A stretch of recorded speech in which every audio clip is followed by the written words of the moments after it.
नमस्कार, आप देख रहे ट्रांसपोर्ट इमेज। मैं श्रीकांत आपके साथ। आइए चलते हैं आज की मुख्य सुर्खियों पर।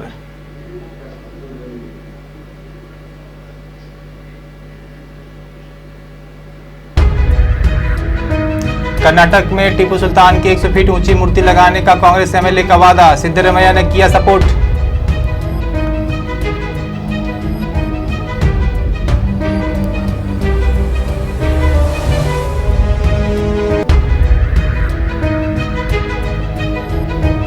प्रशांत किशोर बोले, विकल्प के अभाव में बीजेपी या फिर लालू को वोट दे रहे हैं बिहार के लोग।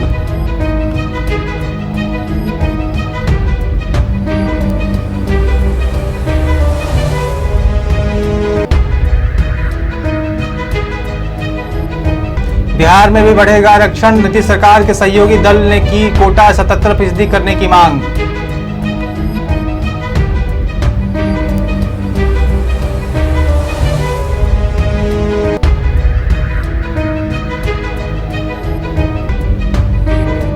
नितिन गडकरी का बिहार को एक और तोहफा, 200 किलोमीटर से घटकर महज 2 किलोमीटर हो जाएगी झारखंड की दूरी।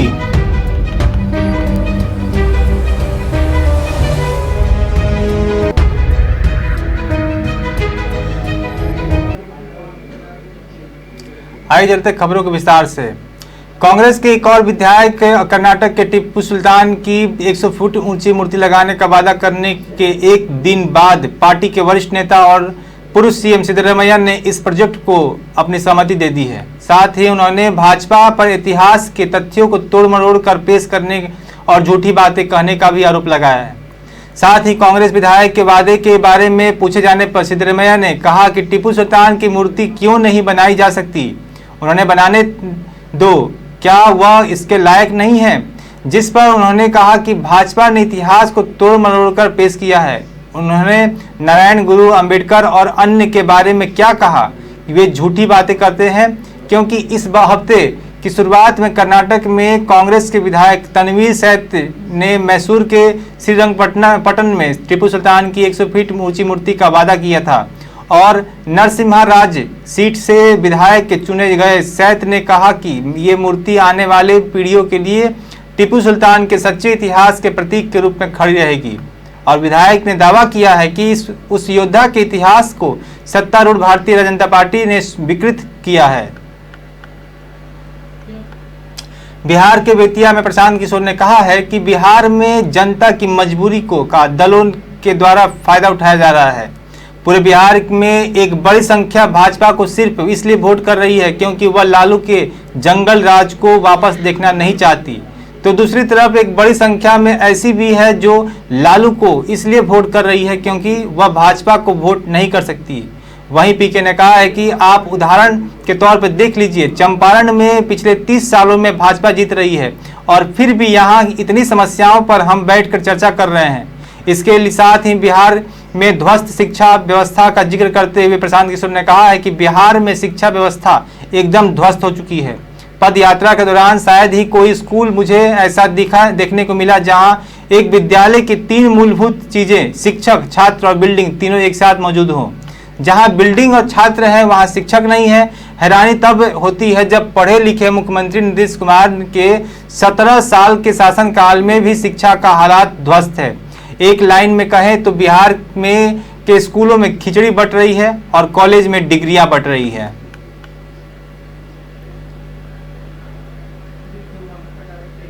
बिहार में सत्तारूढ़ गठबंधन का हिस्सा भाकपा वाले ने बिहार में आरक्षण और 77% तक बढ़ाने की मांग की है। पार्टी के राज्य सचिव कृणाल ने मुख्यमंत्री नीतीश कुमार से मांग की है कि झारखंड की तर्ज पर बिहार में भी विभिन्न श्रेणियों के लिए नौकरियों में आरक्षण को बढ़ाकर 77% किया जाए। कृणाल ने एक बयान में कहा है कि झारखंड विधानसभा ने शुक्रवार को कुल आरक्षण बढ़ाने के लिए एक विधेयक पारित किया है। इस तरह बिहार सरकार को भी शीतकाल सत्र में ऐसा विधेयक लाना चाहिए। वहीं भाकपा माले के राज्य सचिव कृणाल ने कहा है कि बिहार के मुख्यमंत्री नीतीश कुमार पहले से ही राज्य सरकार की नौकरियों में अनुसूचित जाति, अन्य पिछड़ा वर्ग और आर्थिक रूप से कमजोर वर्गों के लिए आरक्षण बढ़ाने के पक्ष में है। आरक्षण बढ़ाने का यह सही समय है, इसलिए बिहार सरकार को इस दिशा में तत्काल कदम उठाना चाहिए।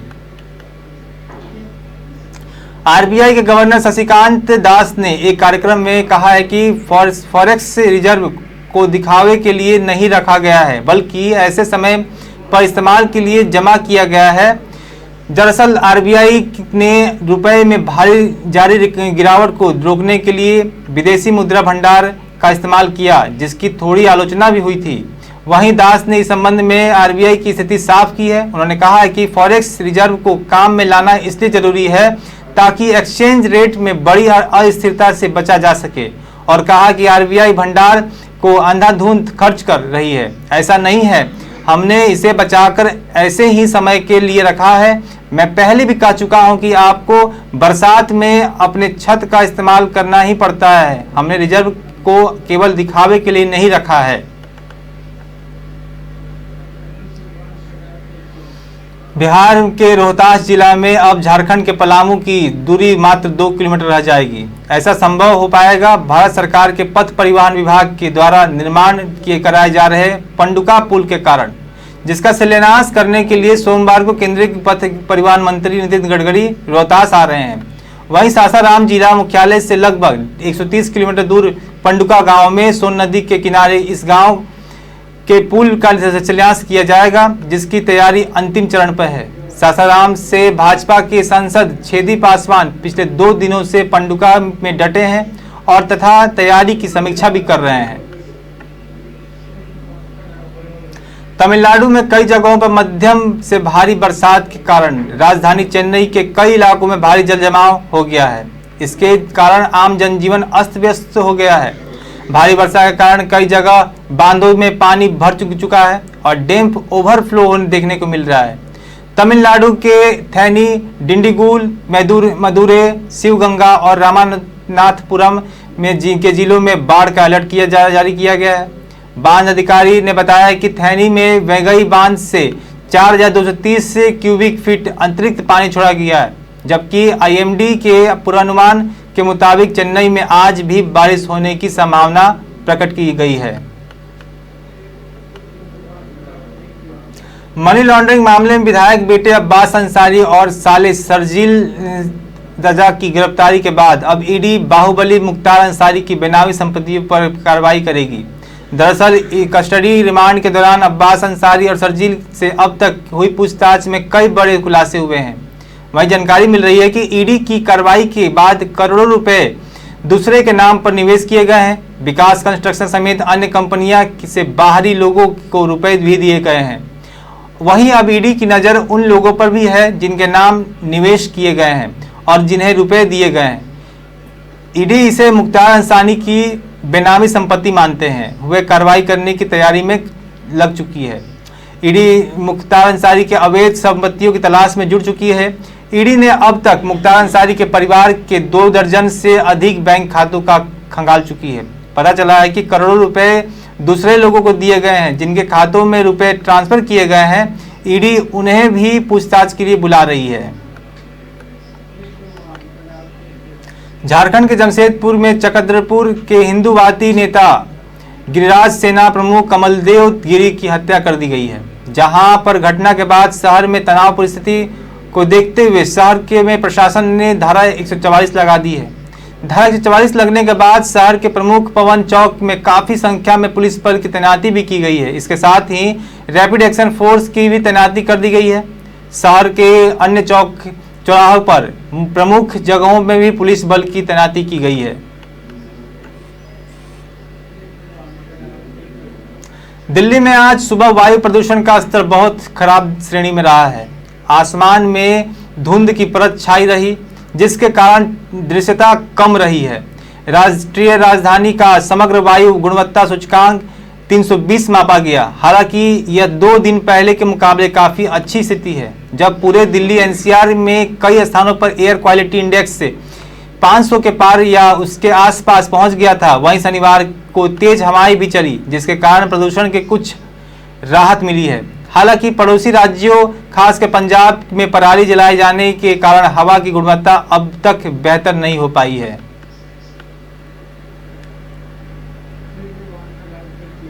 16 साल की उम्र में सचिन तेंदुलकर ने भारतीय क्रिकेट टीम के लिए डेब्यू कर दिया था और शुरुआती कुछ पारियों के बाद यह साबित भी कर दिया था कि वह लंबी रेस के घोड़े साबित होंगे। ऐसा हुआ भी। उनका इंटरनेशनल करियर 2 दशक तक से ज़्यादा चला है। अब तक और ऐसा बल्लेबाज सामने आया है जिसने सचिन जितनी उम्र में ही बड़ा कारनामा कर दिखाया, लेकिन ऐसा उसने एक इंटर डिस्ट्रिक्ट क्रिकेट टूर्नामेंट में किया। इस क्रिकेटर का नाम तन्मय मंजुनाथ बताया जा रहा है।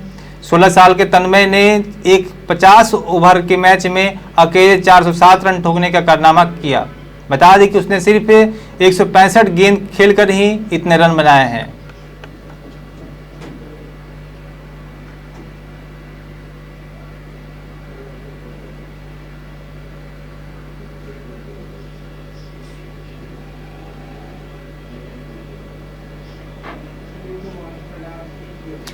मध्य प्रदेश के कटनी रेलवे स्टेशन पर शनिवार दोपहर एक 4 वर्षीय बच्ची लावारिस स्थिति में मिली। बच्ची की हालत देखकर उसके मानसिक दिव्यांग होने की आशंका भी थी, जिसके बाद चाइल्डलाइन की मदद से उसे जिला अस्पताल में भर्ती कराया गया। वहीं कलेक्ट्रेट को जैसे ही इस बच्ची के बारे में पता चला तो वह अस्पताल पहुंच गए और बच्ची को देखते ही उनके मुँह से नाम आया खुशी। इसके बाद इस बच्ची को खुशी नाम से पुकारने लगे हैं लोग।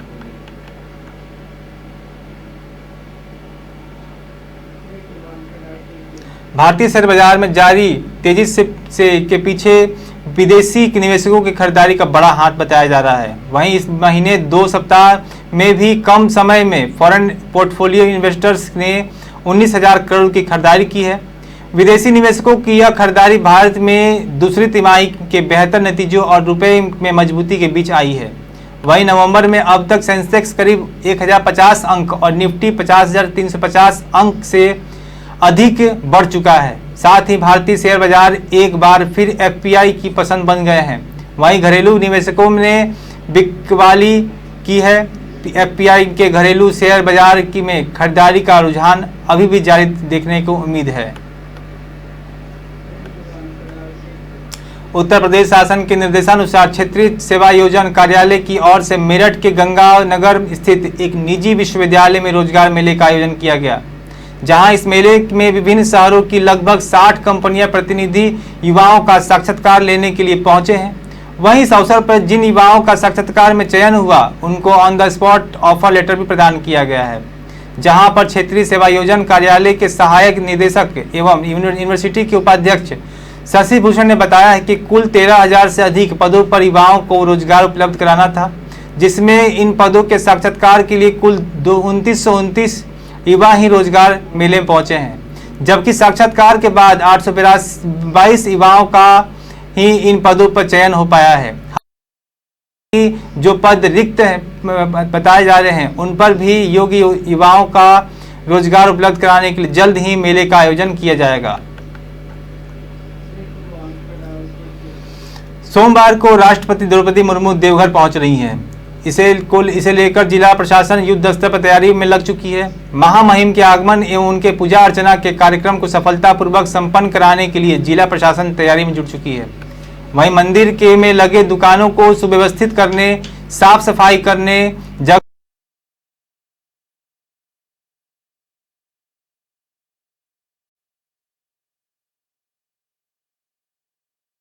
होगा। इसके बाद दोपहर 2 बजे तक वो बाबा धाम पहुंचेंगी और 45 मिनट तक मंदिर में पूजा अर्चना का कार्यक्रम तय होने के बारे में बताया गया है। प्राप्त जानकारी के अनुसार राष्ट्रपति के आगमन को लेकर बाबा वैद्यनाथ मंदिर में आम श्रद्धालुओं के लिए सोमवार को सुबह 9 बजे से लेकर 3 बजे तक पूजा अर्चना पर पूरी तरह से रोक लगा दी गई है। वहीं इस बाबत में देवघर डीसी मंजूनाथ भजंत्री ने जानकारी दी है कि महामहिम का देवघर में आगमन है, ऐसे में मंदिर में पूजा अर्चना करने को लेकर तमाम तैयारियां युद्ध स्तर पर की जा रही है। आम आदमी पार्टी ने दिल्ली नगर निगम चुनाव के लिए प्रत्याशियों की सूची जारी कर दी है। अब इसके साइड इफेक्ट भी सामने आ रहे हैं। टिकट पाने की आस में लगाए दूसरे आप नेताओं ने घोषित प्रत्याशियों का विरोध शुरू कर दिया है, जहां पर सादरा जिले के गांधीनगर में आज सुबह अपना टिकट कटने से नाराज पूर्व मनोनीत पार्षद हबीब उल हसन टावर पर चढ़ गए और पार्टी को जमकर कोसे हैं।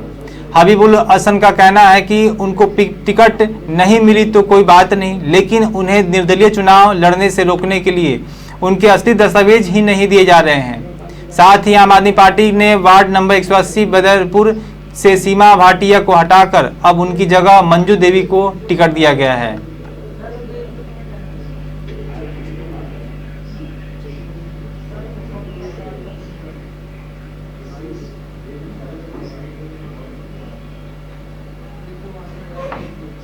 बिलासपुर के न्यायाधीन और पेड्रा रोड में 24 घंटे के भीतर मौसम में जबरदस्त परिवर्तन देखने को मिला है, जहां पर दिन भर हल्की गर्मी के बाद रात को ठंडी हवाएं चलने लगी है, जिसका असर न्यूनतम तापमान पर पड़ा है और एकाएक पेड्रा रोड में पारा 11.8 डिग्री सेल्सियस पर उतर गया। वहीं बिलासपुर में पारा 18.6 डिग्री सेल्सियस से गिरकर 15.4 डिग्री पर आ गया, जिसके कारण रात में जबरदस्त सर्दी का एहसास भी हुआ है।